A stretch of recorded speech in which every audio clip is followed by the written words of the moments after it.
Mga mamin sir at mga ka-sewing machine natin, meron po tayong napakabagong sewing machine. Ito po ay Janome brand mga mamin sir. Leading lady, Japan made po siya mga mamin sir. Opo, ito po yung brand natin at ito naman po yung model Crown Lady 1001 po siya. 12 multiple stitches po siya. Button holder, 3 step na street sewing, zigzagger na 3 klase, garterized na 4 na klase mga mamin sir. So ito po yung button start natin. Pag gusto po natin papaandarin mga mamin sir, ayan, kikita nyo po siya, napaka smooth po. Grabe po yung smooth ng performance ng ating sewing machine. Halos wala na po tayong naririnig na siya ay umaandar mga mamin sir. Okay, so stop po natin siya.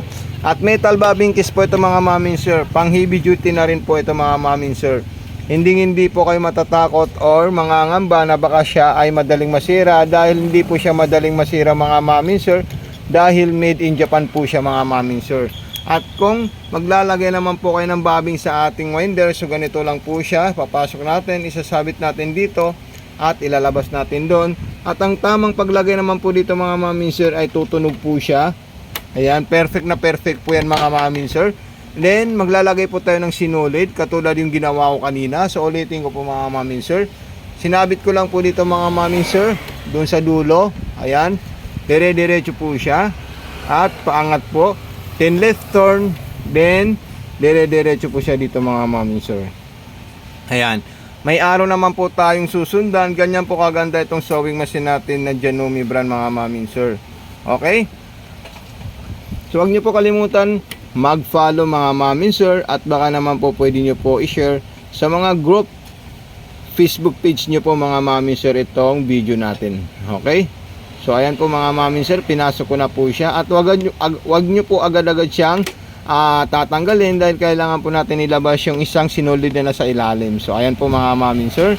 Then kukunin natin at ipapasok natin siya sa loob para makapag-test po tayo ng mga tela dito sa sewing machine natin. Meron po tayong speed control dito mga mamin sir. Okay, pwede po siyang high, medium at low. Ganyan po kaganda at kasolid itong sewing machine natin. Okay mga mamin sir, i-follow nyo po yung Mato Sewing Machine sa TikTok, at sa FB page natin is yung Mato Makina Panahe. Okay, so ito na po siya mga mamin sir. Maong po yan tinupi natin. So ito po yung selector, pang cotton yung normal, lahat po natin yan susubukan mga mamin sir. Then reverse automatic long press, ayan. Okay, then pang maong na tahi, ayan po siya mga mamin sir. Napakatibay po yan na selector. Okay, so ayan po siya mga mamin sir. Then stop natin at ipakita natin sa ating mga viewers or manunood yung ginawa po ng ating sewing machine. So ito na po siya mga mamin sir, pang cotton, napakaganda po siya. Ayan. Then ito naman po yung sa ibabaw para sa pang maong. Okay, so ayan po, din kukuha po tayo ng zigzagger. May 3 klaseng zigzag, pang bartak ng pinakamalit na zigzagger po mga mamin sir.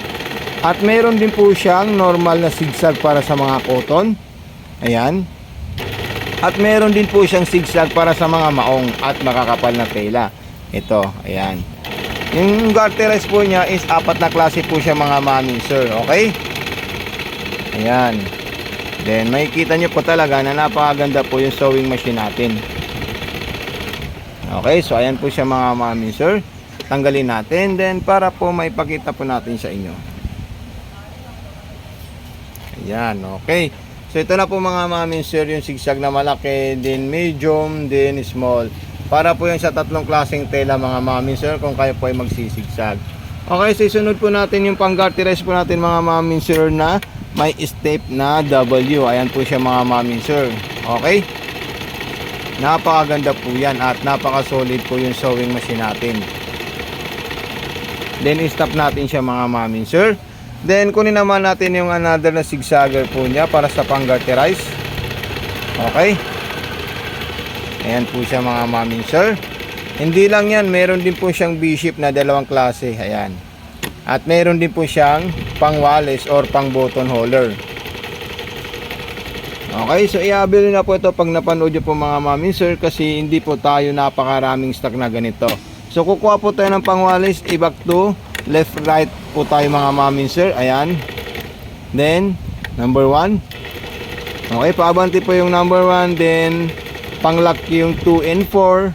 Ayan, then reverse yung number 3. Ayan, para mabuo po yung button holder natin mga mami sir. Ayun no. Okay, so ito na po siya mga mami sir. Bibiyakin po na lang natin siya sa ilalim, or ihiwain natin yan, or guguntingin natin yan para tapos na po yung button holder natin. Okay mga mami sir, kung nagustuhan nyo po yung video natin, please paki-follow po, paki-like, paki-share para marami po makakapanood at para lagi po kayo ma-notify sa mga video na ating i-upload. Baka may magustuhan po kayo mga mami sir.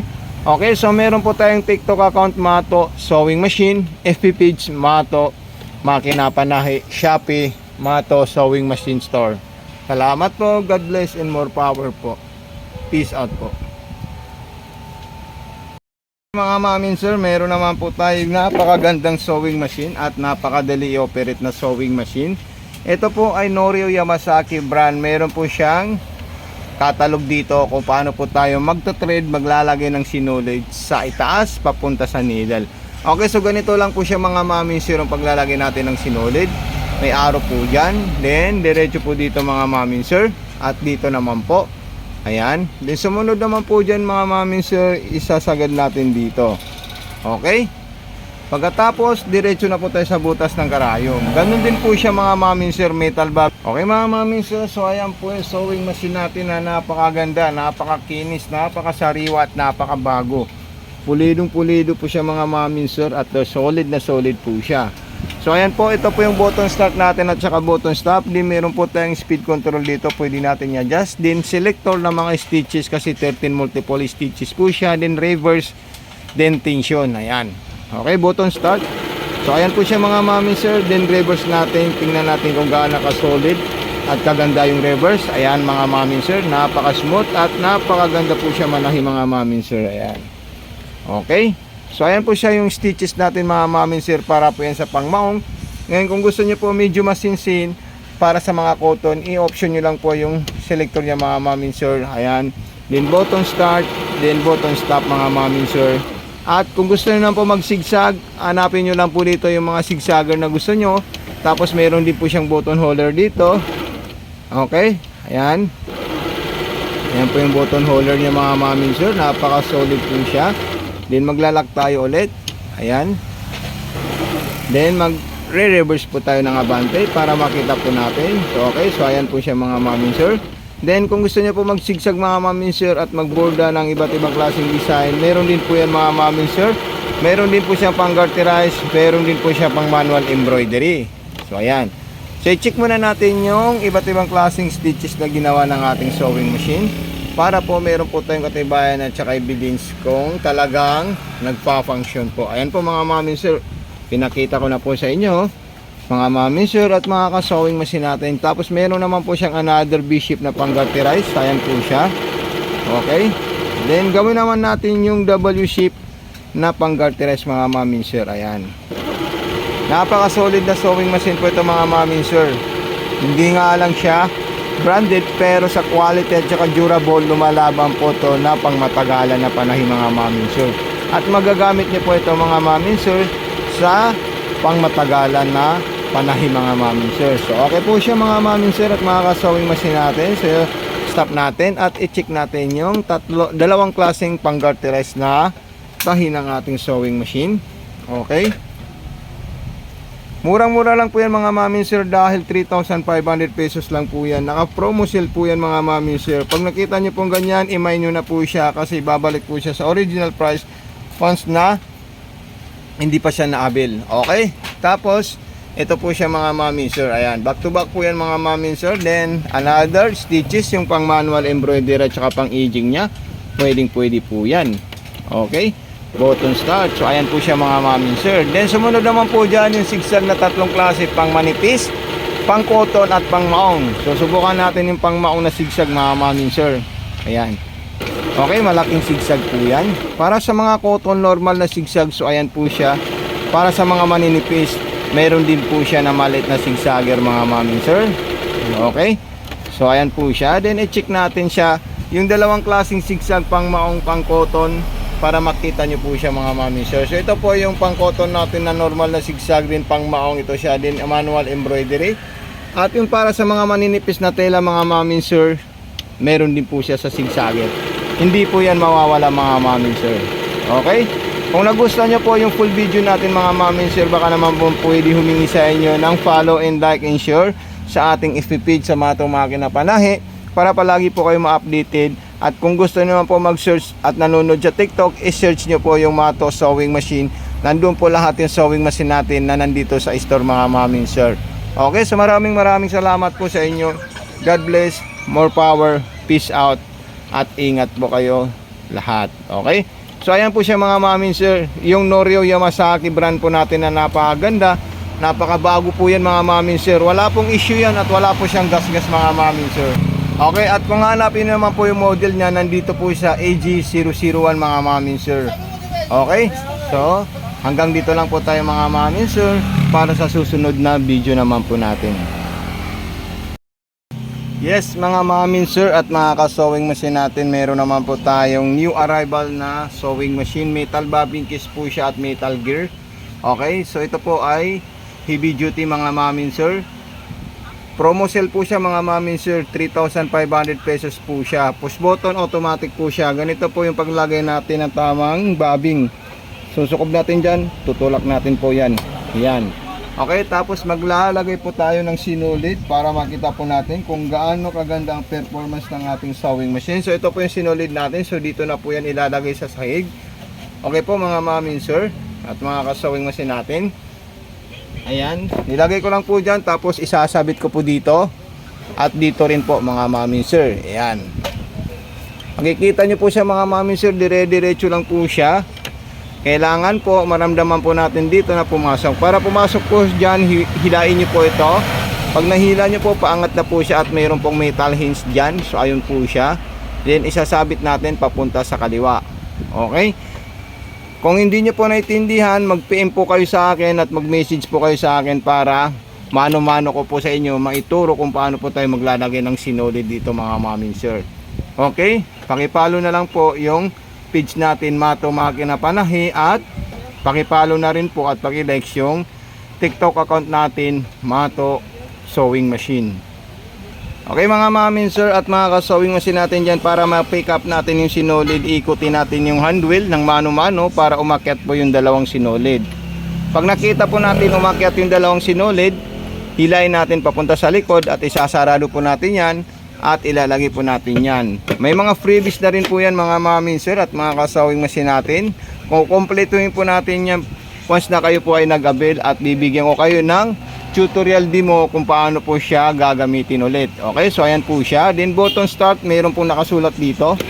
Ayan po mga mami sir. Then may reverse po dito mga mami sir, lock speeds. Ayan, okay. Then naka low speed pa po yan. Pwede nyo po yan gawin mabilis mga mami sir. Okay, so i-check natin. So ayan po siya mga mami sir. Napaka solid po ng stitches ng ating sewing machine. Tapos kung gusto niya po magkaroon po ng tension or mahigpit, so ito po, meron po tayong indicator dito na 1, 2, 3, 4, 5, 6 para mas mahigpit po yung tahi. At dito naman po yung speed control, may nakalagay high and low. So ayan po siya. Then ayan po mga mami sir, napakabilis na po ng performance ng ating sewing machine. Stop, okay.